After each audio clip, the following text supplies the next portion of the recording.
memory and remained an inmate of the soldiers' hospital for many years. He was ignorant of the profound change that had come over Tomania. Hinkle, the dictator, ruled the nation with an iron fist. Under the new emblem of the double cross, liberty was banished, free speech was suppressed, and only the voice of Hinkle was heard.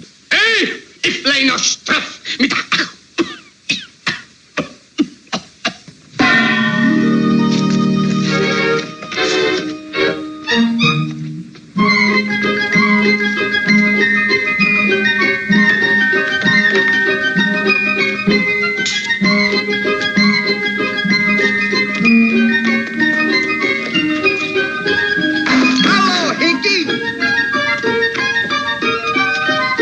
Entonces, para que nos ayude a verla mejor, esta película precisamente rompe con lo que la gente y el público conocía de Chaplin hasta este momento, ¿no? Es su primera película sonora, la hace cuando tenía 51 años de edad. Tardía porque el cine sonoro empezó en el año 28 y esta película es del año 40. Lo que pasa es que Chaplin era una figura tan demoledora y sostenía tanto al público sin hablar que él se mantuvo incluso a lo largo de los años 30 en que el cine ya se había sonorizado por completo y él siguió haciendo películas, entre otras cosas largometrajes, porque las películas que él hacía en el periodo mudo la gran mayoría eran cortos, que era el formato estándar de la época y de las comedias. Porque se veían varias cosas en el cine. Sí. Uno no iba a ver una película de 1 hora y media, sino iba y era como un espectáculo un poco más como de feria. Sí, pero sobre todo con la comedia, porque las comedias no eran grandes películas. Bueno, hubo largometrajes, por supuesto, pero lo interesante eran las películas de 10, 15 minutos, 20 minutos, y donde había como una carrera irrefrenable de gags y de chistes visuales, ¿no? His Excellency is about to descend the stairs. Miss Agent.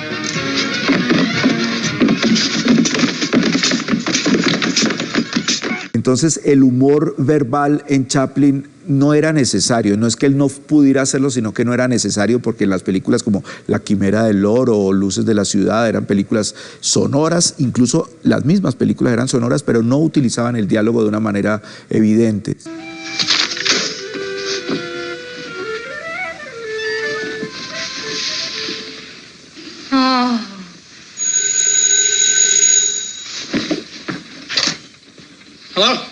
Es una película del año 40, cuando ya había empezado la guerra, pero Estados Unidos no había entrado a la guerra. Recordemos que Chaplin era inglés, pero él hizo toda su carrera en Estados Unidos, ¿no? Y él ya era una figura pues reconocida mundialmente, era un sello de la comedia norteamericana. Y hacer una película contra Hitler, en la época en que Hitler no se estaba metiendo con los Estados Unidos, pues fue una cosa muy fuerte. De hecho, hay una leyenda que dice que el bigotico de Hitler era inspirado en el bigotico de Charlotte, ¿no?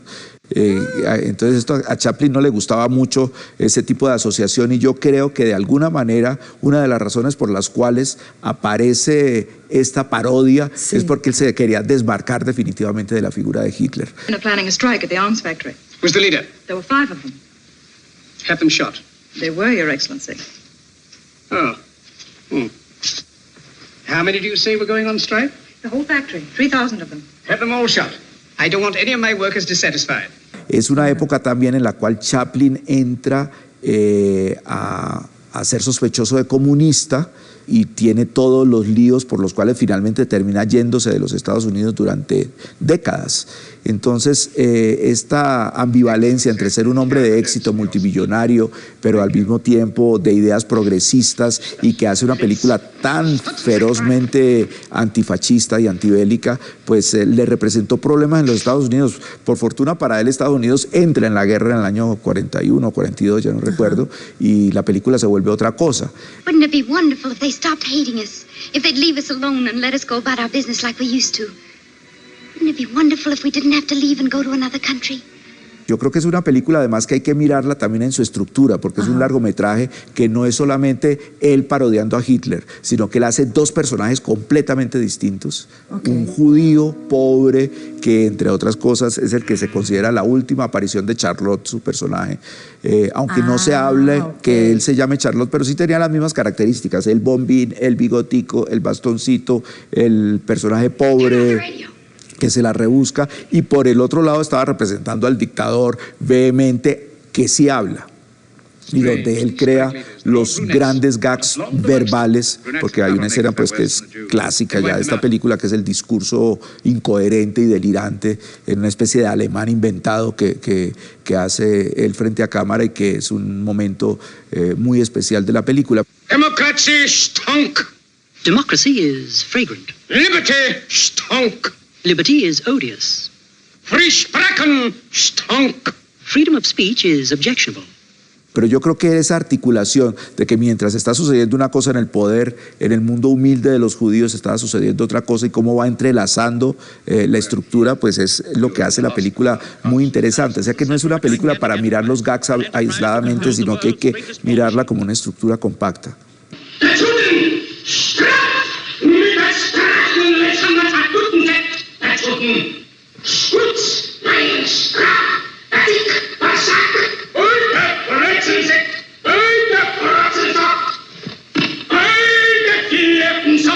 Yo creo que el gran genio de Chaplin es saber hacer humor de las tragedias. Si uno lee las historias de las películas de Chaplin, son unos melodramas de telenovela, pero uno ve las películas y son muy divertidas, y hacer humor con los dramas, con el hambre, con la soledad, con la insatisfacción amorosa, con los niños descarriados, y que esto se vuelvan películas felices, eso es uno de los grandes triunfos del cine de Chaplin. Oh, excuse me. The enemy! Come on, fellas, let's get him! Ah, don't rob the poor girl, boys. Give her back her tomatoes. Here.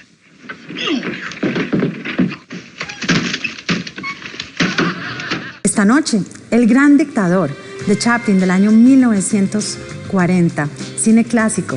En Cine nos vemos.